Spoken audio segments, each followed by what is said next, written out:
Hey everyone, Bill Lethman here with Money Evolution. In this video, I'm going to be talking about inherited IRA accounts and what the different options are if you're inheriting an IRA. As many of you know, something called the Secure Act 2.0 just passed in December of 2022. So we've got a few changes to how these inherited IRA accounts work. And it's going to depend whether or not you're a spouse inheriting an IRA or whether you're a non-spouse inheriting an IRA or if this inherited IRA is going to be part of an entity like a trust. And there's going to be some different options in each one of those different situations. So if you're in this situation, I think you're going to find this video helpful. But even if you're not, even if you're doing some general retirement planning or financial planning, I think this is going to be a very important video for you to watch as well, because it's important as you're doing some of that long-term planning and really some of the legacy planning to understand how your beneficiaries are going to be able to treat your IRA assets should something happen to you at some point. But real quick though, before we get into the content of today's video, if you're watching this and you want to learn a little bit more about what we do at Money Evolution, we have some links down in the description below. We have our Wealth Vision Comprehensive Financial Plan. You can also learn about that at wealthvisionplan.com. And we also have our retirement planning course, which is going to get into a lot of detail on a lot of these different topics. So you can check out both of those links down below, and we'll get into the content of today's video. Okay, now the rules for inherited IRA accounts are going to depend on who that beneficiary is that's actually inheriting those IRA account assets. And there's going to be different options that are going to apply or be available to different types of beneficiaries. Let's start off and talk about a spouse. And a spouse is going to have a couple of different options available to them. And in particular, they're going to have one option that's going to be available to a spouse inheriting an IRA account that's not going to be available to any other type of beneficiary. And that's that a spouse can actually take their spouse's IRA account and roll it over into their own and essentially treat it as if it had always been their account. And the rules for required minimum distributions, for example, or the 59 and a half age, it's all going to be based off of their age, not their deceased spouse's age. And for a lot of people, that's probably going to be the preferred way to go. But there's going to be a couple of situations that you might want to think about where you may not want to roll over a deceased spouse's IRA account into the survivor spouse's IRA account. And one of those is that, let's say that the surviving spouse is not 59 and a half yet. So if that were the situation, you may want to think about what assets are available to that spouse for living expenses and maintaining their cash flow and everything in that time period between their current age and when they're going to be eligible at 59 and a half to take normal distributions from a retirement account. And if that's a longer period of time and there's not enough assets, what you could do is you could set up a beneficiary IRA account. And what that would allow that surviving spouse to do is take penalty-free withdrawals from that IRA account and not be subject to that 10% penalty. So that's one example of why a spouse may want to set that up as a beneficiary IRA account as opposed to rolling it over in to their own. Now, another reason why a spouse may not want to roll over their deceased spouse's IRA account assets into their own is if, let's say, the surviving spouse is older than the deceased spouse. One advantage of having that set up as a beneficiary IRA account is that you would then be able to delay taking required minimum distributions until the year when your deceased spouse would have been required to take their required minimum distributions. So depending on ages and things like that, that could give you a few more years. It could give you, if you've got a big age discrepancy, several years where you would be able to postpone taking those required minimum distributions.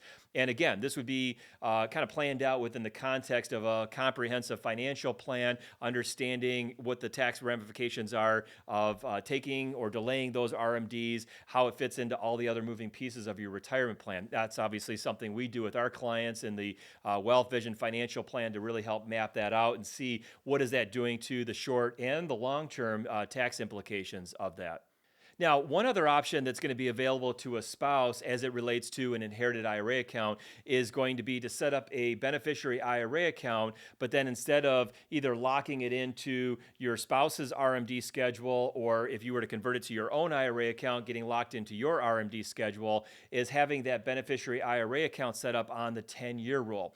And so that 10-year rule may give you a little bit more flexibility if you're trying to time some income related to what your tax situation may be maybe, let's say you're still working and you're still at a very high level of income. So maybe taking some of those RMDs isn't the most advantageous thing. Maybe it's going to push you up into too high of a tax bracket. So the 10-year rule basically says that you can take out whatever distributions you want each year, just as long as that IRA account is going to be completely depleted by the end of the 10th year.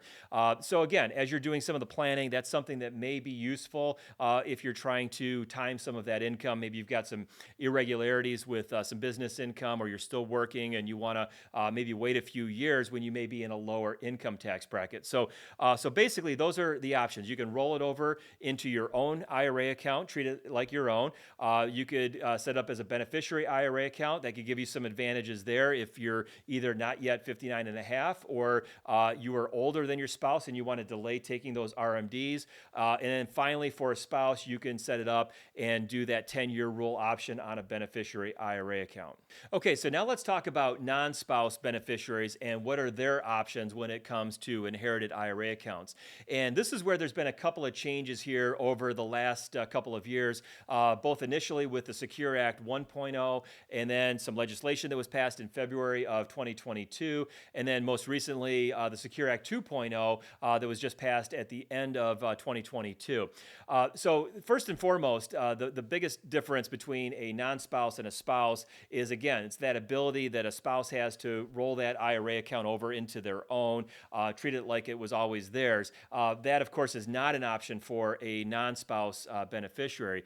So now with the Secure Act 1.0, now that changed the landscape from what was known previously as a stretch IRA account, where a non-spouse beneficiary had the ability to kind of stretch out that IRA account over their lifetime using their life expectancy table. So if somebody was relatively young, in their 20s or 30s or 40s, they could have, 40 or 50 years or longer to continue getting that tax-deferred growth on that IRA account and just take out those minimum distributions every year.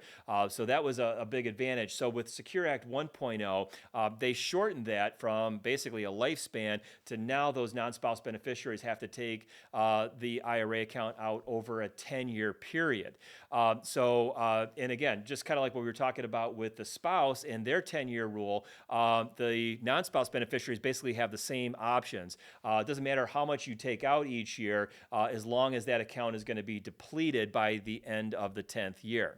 Now, the exception to this is that if the account owner that passed away was already taking their required minimum distributions, then as that money goes to that non-spouse beneficiary in the form of an inherited IRA account, that non-spouse beneficiary is also going to be required to take required minimum distributions in years 1 through 9, and then have that account fully liquidated by the end of the 10th year. Those required minimum distributions are going to be based off of the life expectancy of that non-spouse beneficiary. So now that rule that's now requiring those non-spouse beneficiaries to take RMDs if the original account owner passed away while they were taking RMDs, that's something relatively new. That came in with that legislation in February of 2022. So be sure if you fall into that situation that you're aware of how that rule actually works.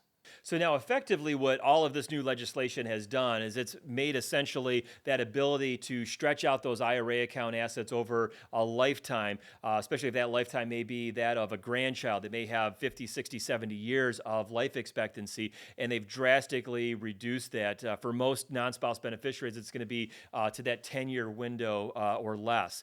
But there are still a couple of classes of individuals as beneficiaries that would still be qualified to get that stretch out. And that's going to be spouses. We talked about that. They're the only ones that really have that long-term ability to do that. Anybody that's disabled, they're going to have that ability to stretch out those IRA account assets. Minor children, this is children of the actual decedent that passed away, not grandchildren, but minor children would be able to use a stretch out option until they're 21, and then they would go on that 10-year schedule after that. So it's still reduced drastically. Anybody that's chronically ill, classified as that. And then we're going to talk about trusts here in just a second, but certain types of trust may also be eligible for this stretch out, mainly if it's a special needs trust. So in other words, if the beneficiary of the trust is a special needs individual that does have one of these chronic illnesses or permanent disability, they also may have that ability to stretch out those IRA account assets. And if you think you fall into that situation, be sure to check out some professional guidance on that, a CPA or a financial advisor that might be able to guide you in the right direction on that. So now the last thing I want to talk about here as it relates to inherited IRA accounts is naming a trust as a beneficiary of an IRA or having a trust as a beneficiary of an IRA account, and how does that work exactly? And I think it's very important if you are naming a trust as a beneficiary that you really understand all the rules for that. Make sure you've talked to your estate planning attorney, your CPA, or your financial advisor, and you really kind of understand what's going to happen if you do pass away or when you pass away to those assets, and how do those rules kind of get implicated there and everything. Number one is that you want to make sure that your trust has a see-through or look-through provision. In other words, that there's clear and defined beneficiaries of that trust.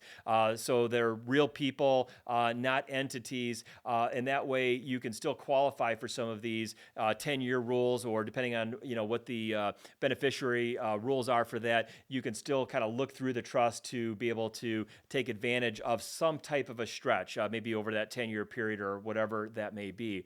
The other thing too is if that is going to get designated as a trust, you want to be aware, is it an accumulation trust or is it a conduit trust? So accumulation trusts are basically where the income kind of builds up inside the trust. And one very important thing there is if that's the case, you could end up hitting some very high levels of taxation at relatively low levels of income. I think it's like $14,500. You're already in the 37% tax bracket.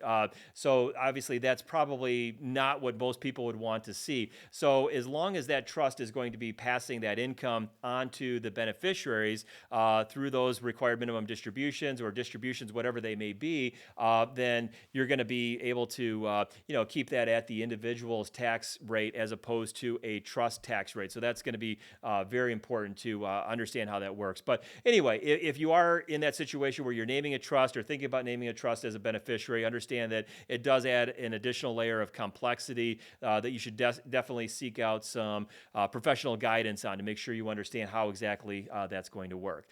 So anyway, so that's it for inherited IRA accounts. I know there's a lot there, a lot of new changes. And again, if you like the video, like what we're doing here, be sure to hit that like and subscribe button. Check out some of the other videos on the channel. We are posting on a pretty regular basis right now, so we're trying to come out with a lot of new content.